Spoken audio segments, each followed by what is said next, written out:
Assalamu алейкум. Бүгін инвестициялардың түрлері бойынша сіздерге жақшы сабақ өтіп берем.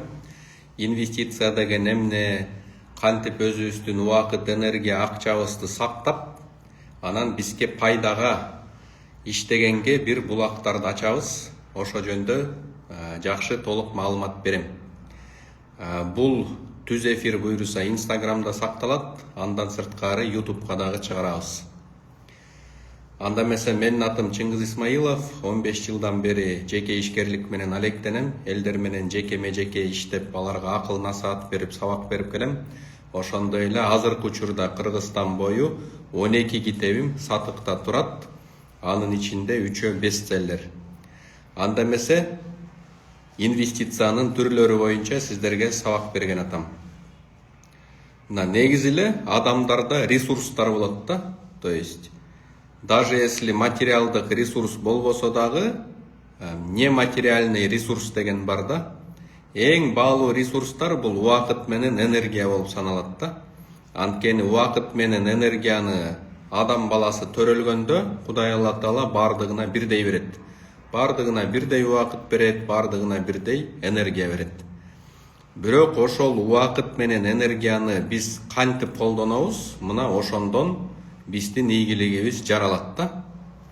Мына азыр көп адамдар убакытынын көбүн, почти 70% убакытын телефонго коротуп атат да. Илгери адамдар достору менен баарлашып, ойноп, билим алып, жумушуна көп убакыт коротчу. Азыркы учурда 70% убакытын телефонго коротуп атат. Бирок дүйнөлүк өзгөрүүдө, мисалы үчүн бардыгы эле телефонду коротуп атат да, бирок анын ичинде ошол телефонду өзүнүн пайдасына колдонгон дагы адамдар бар да. Мына мисалы үчүн мен соцсет жүргүзбөй деле койсом болмок, бирок менин максатым ушул соцсет аркылуу пайдалуу кеңештерди берүү. Аз да болсо адамдардын аң сезимине пайдалуу билимдерди, уруктарды сээп калыш керек да. Анан бир ой, эки сөз подсознанияга кирсе деле, ал ошо жерден өсүп атып, анан кандайдыр бир жакшы жемишин берет кийинчи. Ошондуктан биз бардыгы жаман деп отура бербей, колубуздан келишинче биз да кандай жакшы салым кыла алабыз деп дайыма суроо бериш керек экен да. Ошон үчүн ар бир адамдын убакыты өтө баалуу болот. Мен азыр байлык жөнүндө китеп жазып атам. Ошол жерде адамдын өнүгүү динамикасын көрсөтүп берип атам да. Негизи бай болуш же кедей болуш бул адамдын өзүнүн тандоосу. Эмнеге дегенде, бир 7 жыл мурун болгон бир жакшы окуяны айтып берейин. 7 жыл мурун мен Москвада семинар өткөзүп аткам да. Бир актовый зал бар болчу, ошол жака семинар өткөрүп аткам суббота күнү. Ошондо бир бала суранганда, мен азыр 25 жаштамын, жумуш таппай атам, жумушка албай атат, ошон үчүн семинарга акысыз катышайын депчи.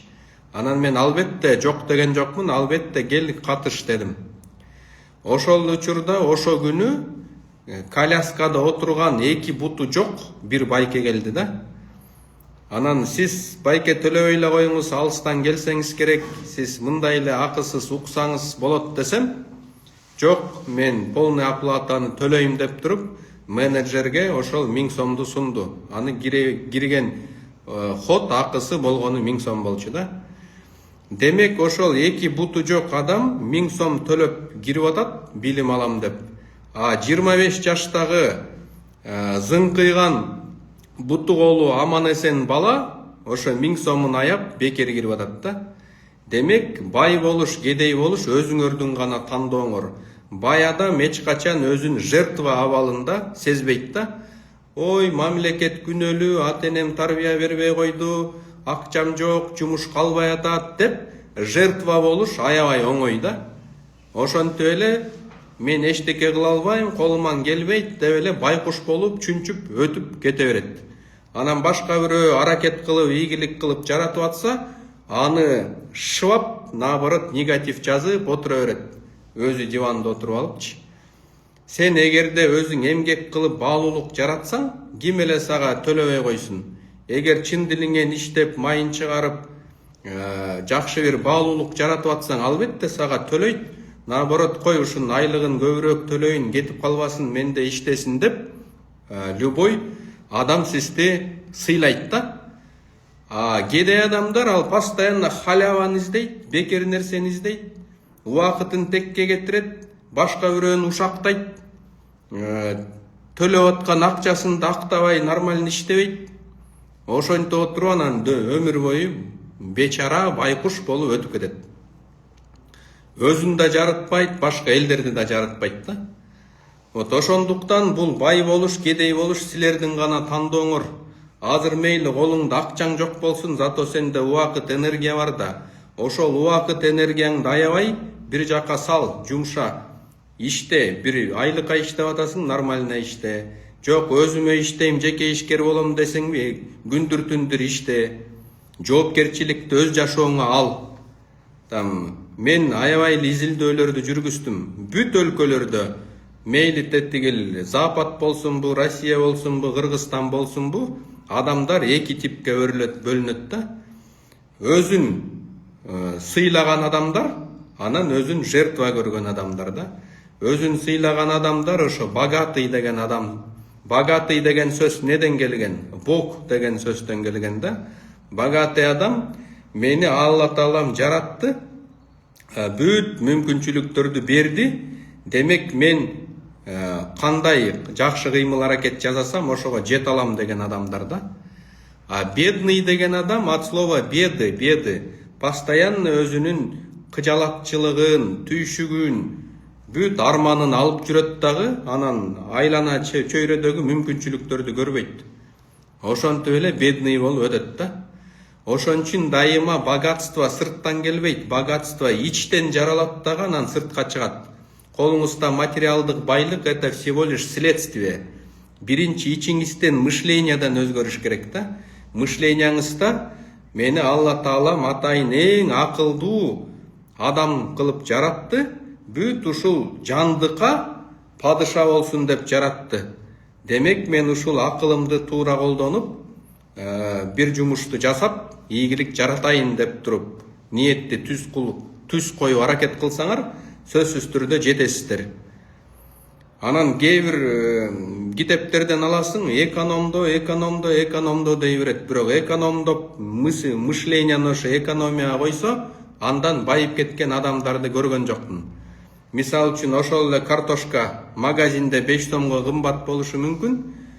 Мен 5 сомго арзан алам деп туруп, оптовый рынокко барат, ал жака барыш 1,5 саат коротот, келиш 1,5 саат коротот, 3 саат убакытын коротту, ошо картошканы 5 сомго арзан алам деп атыпчы. Андан көрө ошол убакытты өзүмдүн жумушумду мыкты жазайын, ошол убакытта бир нерсени окуп билип калайын, үйрөнүп алайын, өзүмдүн жөндөмдүүлүгүмдү өрчүтөйүн деп туура жака бөлсө, ал картошкадан экономдогон акчага караганда наоборот көбүрөөк тапмакта. Ошон үчүн урматтуу туугандар, бардыгы өзүбүздөн башталат да. Инвестиция деп айтканда эң биринчи убакыт, энергияны туура инвестиция жасашыбыз керек.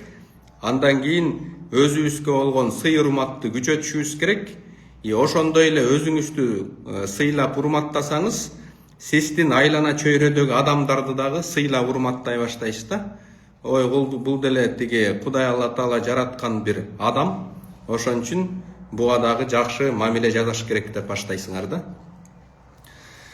Анан мисалы үчүн айлыкка иштеп акча бир аз болуп атат деп кой, бир аз акча пайда болду.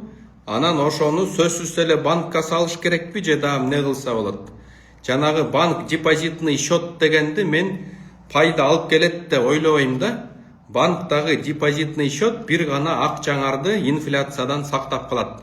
Анткени жыл сайын инфляция 12-15% чейин жыл сайын болуп турат. Мисалы үчүн ушул убакытта 1000 сомго определенный корзина продукт алсаңар, эмдиги жылы ошол эле продукта корзинаны сиздер 1100-кө алышыңар мүмкүн да. То есть сиздин акчаңардын сатып алуучу күчү 100 сом, 150 сомго арзандап кетти. Ошондуктан сиз депозитный счетко акчаңызды салганда просто инфляциядан гана сактайсыңар да. Пайданы болсо банк көрөт. Анткени банк ошол сиздин акчаңызды кредитке берет. Аны 20-25% кредитке берет дагы. Анан үстөпкү пайыз биз 5-7% түшүп атат да. Ошону банк пайда катары иштейт да. Ошондуктан сиздер эмне кылышыңар керек? Эгерде бир акча топтосоңор, сиз 3 булакка ошол акчаны инвестиция жасасаңар болот. Эң биринчиси, эгерде сиздин жакын абдан мындай сиз ишене турган жакын адамыңар соода сатык менен, жеке ишкерлик менен иштеп атса, анда ошого инвестиция кылып беришиңер керек. Мен сенден эч кандай процент сурабайм, сен ушул акчаны оборотуңа колдон. Эгерде ушундан сен пайда көрсөң, өзүңдүн жүрөгүңөн чыккандай сумма бер деп эле айтасыз да. То есть эгерде сиз мага мынча процент бер десеңиз, ал уже туура эмес болуп калат. Эгерде действительно ишеничтүү адам болсо, мына мисал үчүн менин окуучуларым бар да, Кытайдан товар алып келет, аны сатат. Анан мен эч качан айтпайм там, сен моунча пайызын мага бер депчи. Ал өзү эле келет, оборотко акча жетпей атат. Эгер мынча сумма берсеңиз, мен моунча бөлүгүн сизге таза пайдадан берет элем депчи. Эгерде действительно ишеничтүү адам болсо, мен ошол акчаны инвестиция кылып берем да. Банкка салгандан көрө, андан көрө ушундай жеке ишкерлерди колдош керек. Бул биринчи булак. Экинчи булак, сөзсүз түрдө эгерде акчаңар жакшы топтолуп калса, жер сатып алгыла да. Эмнеге жер сатып алгыла? Анткени жыл өткөн сайын адамзат бул планетада көбөйүп атат, а жер бардыгына жетпейт, жер азайып атат. Ошон үчүн жер кымбаттайт. Кандай гана тиги ипотекалык үйлөр курулуп калбасын, канчалык тигил этажкалар курулбасын, жер баары бир деле баасын түшүрбөйт, жоготпойт. Кымбаттагандан кымбаттайт да. Бул экинчи вариант. А үчүнчү вариант, жакшы бир арендага бере турган талапка жооп бере турган квартираны алсаңыздар деле болот. Мисал үчүн азыр туристический сезон ысык көлдө барган сайын көбөйүп атат. Ошо жерден коттедж сатып алсаңар болот, арендага бериш үчүн да. Же болбосо мындай кичинекей шаарчаларда население көбөйүп атат. Ошол жерде дагы квартира издеген адамдар көп, бирок ошол талапка жооп бербей атат да, то есть квартиралар жок болуп атат. Азыр биз мисал үчүн рассрочкага үй куруп берип атабыз да. Мисал үчүн эгерде ошондой жериңер болсо, кызыл китеби бар, анан назначение под строительство деп жазылып атса, бизге болгону 40% первоначальный взнос берсеңер, биз үйдү куруп берип атабыз, калган акчаны 24 айга 5% төлөйсүңөр да. Биз эч кандай залог албайбыз, эч кандай процент койбойбуз. Бир гана үйүңүздү куруп беребиз, 40%-ын башында төлөйсүңөр, калган акчаны 24 айга бөлүп төлөйсүңөр да. Андан сырткары өзүбүз куруп аткан объекттер бар да, Ысык көлдө, Сокулукта, мисал үчүн объекттерди куруп атабыз. Анан менде болгону $10,000 бар, же $20,000 бар, ошону топтоп койдум элем, ага же жер ала албайм, же үй кура албайм, андан көрө силерге иштеткенге берейин десеңер, биз дагы кандайдыр бир ыраазычылык суммасын кошуп берип, ошону сиздин акчаңызды иштете алабыз да. Ошон үчүн сиздерге ар кандай вариант сунуштадым да. Кааласаңыз жер сатып алыңыз, кааласаңыз жериңиз болсо үй куруп алыңыз, кааласаңыз квартира сатып алыңыз, кааласаңыз ошондой биздин курулушка инвестиция кылсаңыздар болот. Ошондуктан Алла Таала берген убакыт, энергияны чачыратып жок кылбагыла, өзүңөрдүн өнүгүүңөргө салгыла. А эгерде акчаны чогултуп иштесеңиздер, ушундай 3 булакка инвестиция жасаңыздар. Биз ушул түз эфирдин астында өзүбүздүн видео телефон байланыштарды жазып коебуз. Ушул суроолор менен кайрылам десеңиздер, WhatsAppка жазыңыздар. Кудай буйруса жолукканга чейин сак саламатта болуңуздар. Сиздер үчүн YouTube'га көп акысыз сабактарды чыгарып атам. Жолукканга чейин сак саламатта болуңуздар.